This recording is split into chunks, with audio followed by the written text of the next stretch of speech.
बादलों के पार चांदनी की नरम चादर में लिपटी हुई एक छपी हुई जादुई दुनिया थी जिसे और कहते थे। वहां हर तरफ रंगीन फूल, चमकते दरख्त और हवा में तैरती हुई रोशनी की नन्ही बूंदें थी जो इस जगह को ख्वाबों की तरह हुसैन बनाती थी। इसी शानदार दुनिया में रहती थी एक कम उम्र, प्यारी, दिल से मेहरबान और बहुत ही नर्म मिजाज पे जिसका नाम महरूनिसा था। इसकी मुस्कुराहट में रोशनी थी और उसके परों से सुनहरी चमक निकलती थी जैसे कोई सुबह की किरण। एक दिन महरूनिसा अपने चमकते क्रिस्टल ओरब के जरिए जमीन की दुनिया देख रही थी जहां शोर, धूल और तेज रफ्तार जिंदगी थी। इसकी नजरें एक उदास, मासूम लड़की इरम पर जा ठहरे जो एक सुनसान सड़क के किनारे बैठी थी। इसके हाथ में एक पुराना, मोहब्बत से भरा हुआ रेसिपी नोटबुक था जिसमें उसके ख्वाब, इसकी उम्मीदें और उसके बचपन की यादें छुपी थी। इरम की आंखों में उदासी के गहरे साए थे, इसके आंसू उसके गालों पर खामोशी से बह रहे थे जैसे वो अपने अंदर टूटते हुए ख्वाबों की कहानी सुना रहे हो। महरूनिसा का दिल दुख से भर गया। उसने फौरन अपनी खूबसूरत मलिका क्वीन सिविलारा के सामने झुककर जमीन पर जाने की इजाजत मांगी। मलिका ने इसकी आंखों में सच्ची हमदर्दी देखी और प्यार से मुस्कुराकर कहा, जाओ और इस लड़की के दिल में उम्मीद का दिया जलाओ। महरूनिसा ने जैसे ही जमीन पर कदम रखा, इसके परों की चमक एक खूबसूरत जदीद लिबास में बदल गई और इसका जादुई सफर शुरू हो गया। रात के अंधेरे में जब इरम अपने चंद सके गिन रही थी, महरूनिसा ने खामोशी से जादू किया।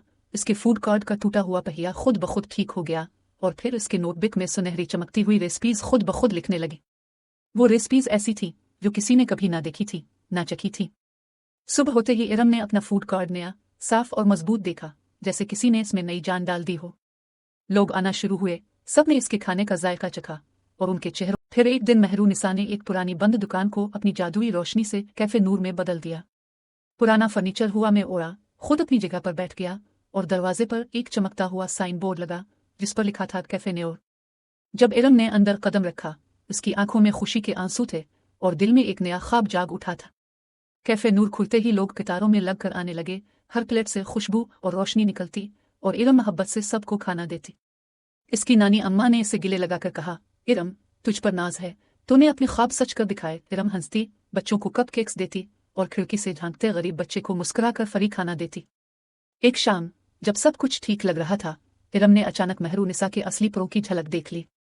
वो लम्हा जादुई था, हुआ में सुनहरी रोशनी फैल गई और इरम की आंख से निकला एक आंसू एक खूबसूरत सोने के फूल में बदल गया।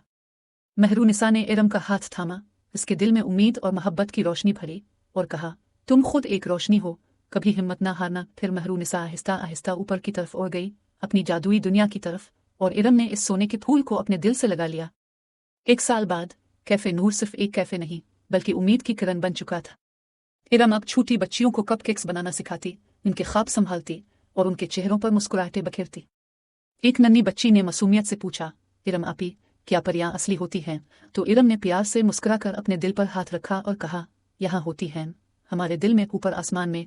महरूनिसा अब भी खुशी से मुस्कुरा रही थी क्योंकि प्री बनने के लिए परों की नहीं, दिल की रोशनी की जरूरत होती है। और यही रोशनी सबसे बड़ा जादू है जो सबके दिलों को जोड़ देती है और हर टूटे ख्वाब को फिर से जीने का हौसला देती है।